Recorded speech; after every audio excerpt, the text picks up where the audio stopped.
Hey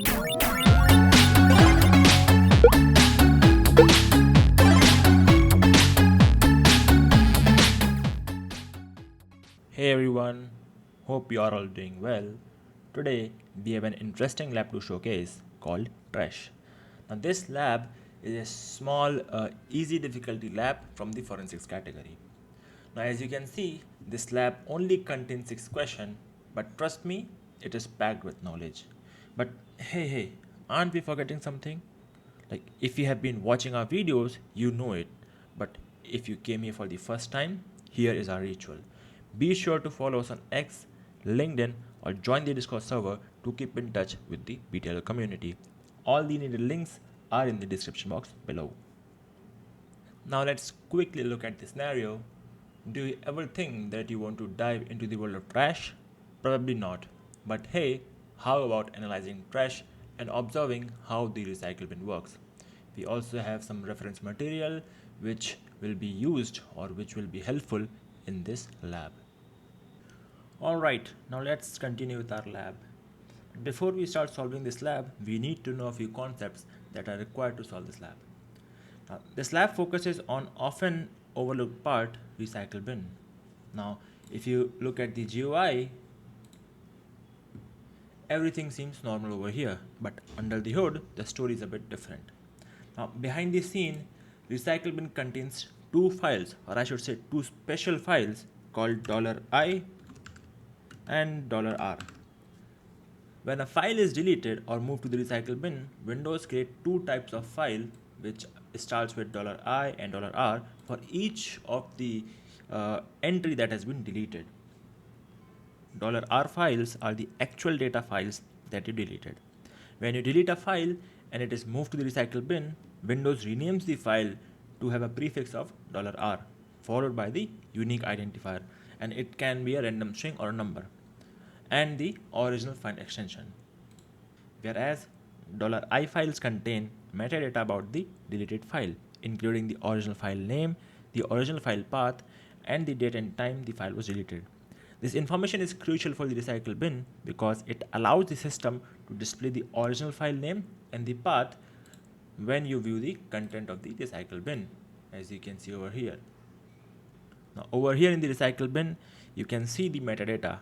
The system reads the $I files to show you all this information. However, the actual content of the files is stored in the corresponding $R files. So the question comes, how do we see these files? Well, it is possible by using a command, or specifically by passing a few special arguments to a known command. And the command is called dir or dir, which is used to list the content of a folder. Now if we pass a few arguments like dir/a:/h, now we see we have a descriptive information about different files which were not visible earlier. Now this particular command helps us to view hidden files and the folders along with the attributes, including those in the recycle bin. With this information, I think we are good to start solving this lab. Question 1. What is the name of the parent directory where recycle bin data are stored in Windows XP and Windows 10 respectively? Well, if you go online and search for Windows recycle bin forensics, you will find n number of resources containing blogs and videos. I have chosen one to showcase you from the author called This Man Era. Now in this blog, you will see all information about recycle bin forensics. And if you scroll down, you can see that in Windows XP and earlier version of Windows, recycle bin data stored in a hidden directory and the root directory called recycler. Whereas for Windows 10, the root directory is called $recycle.bin. Let's go back to our lab and submit this to see if it is correct. Recycler, $recycle.bin. Hit submit, and this is correct. Question 2. Where was the file simpson.jpg before it was deleted? Now this question could be solved in two ways. First, you directly go into the recycle bin, you see the file and its original location and put that as the answer. But let's try this using CLI. So let's go to the parent directory where we have our data available. If I do dir inside this, I do not see anything. But if I pass the special argument that we discussed, colon h, we see we have folders which are specifically the SID of different users.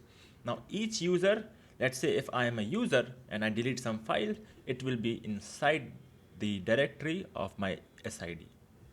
So first thing now we have to do is find the SID of the BTLO user. So for this, we can use wmic user account get name colon sid comma sid, and the BTLO account, the SID is this.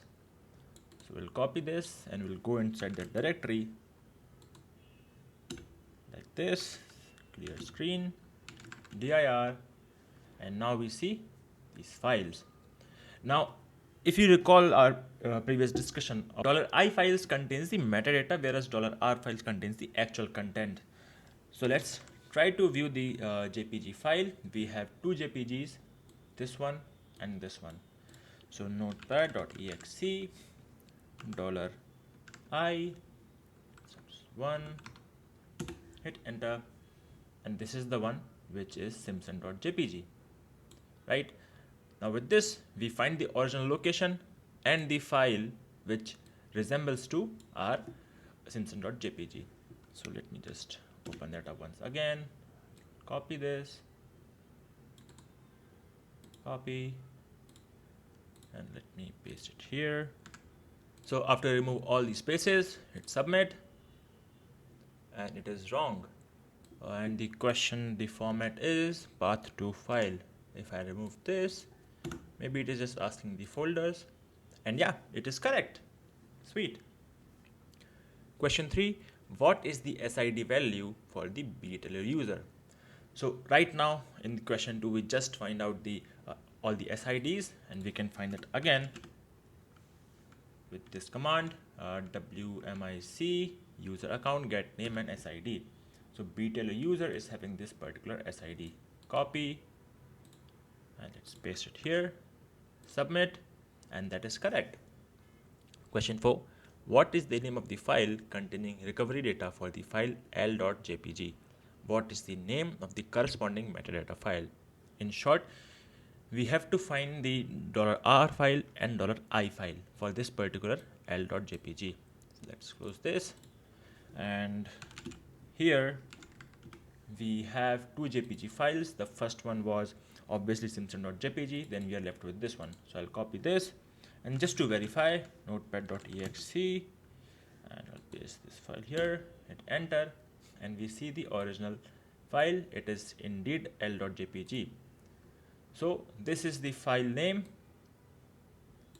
and $i is added here, and after this, for the $i files, we have this over here. So let's copy this. So first we have to provide the $r file. I'll remove this I from r.jpg, comma this .jpg, my bad. Submit, and yeah, it is indeed correct. Question 5, a flag is hiding in the plain sight in desktop. What is it? Now if we go back to our desktop, we only have a folder called CyberChef. We do not see anything. So let's quickly go back to our desktop folder in CLI, users, BTLO test, desktop, CLS, dir, and you see we only have a specific directory. Now we will use the same command that we used earlier to find all the hidden files along with their attributes. So dir /a:/h, hit enter, and you see these were all the directories which were present on the desktop but were not visible normally. You can see the comparison. Right here I'm on the desktop, and here inside CLI we can see what all content are. Hence, just a point that should be noted, that whenever we have to find something in terms of forensics, make sure you do look from the CLI perspective as well, because you never know, you may find some information that would not be visible on GUI. Now for this question, we need to find the flag. Here is the flag format and the answer as well. Let's paste this, submit, And yeah, it is correct. Question 6. What is the additional field in the $I data structure in Windows 10? What is the corresponding offset value? Now you can simply go to the previous blog that we saw initially, or we can simply go to this reading material that was given with the lab itself. So here in this blog we have this table which shows what was the structure of $I prior to Windows 10 and what is the structure in Windows 10 specifically. So here we can see header was present, file size was there, deleted timestamp was there, file name. The added entry was file name length, and the offset value is 24. Let's put the answer file name length, 24. Hit enter, and yeah, that is it. Thank you for watching. Hope you learned something new. Be sure to like and subscribe to never miss a video. In the meantime, remember to join us on Discord and tune in every Friday at 6 p.m. BST for BTLO Replay. Thanks everyone. See you next time.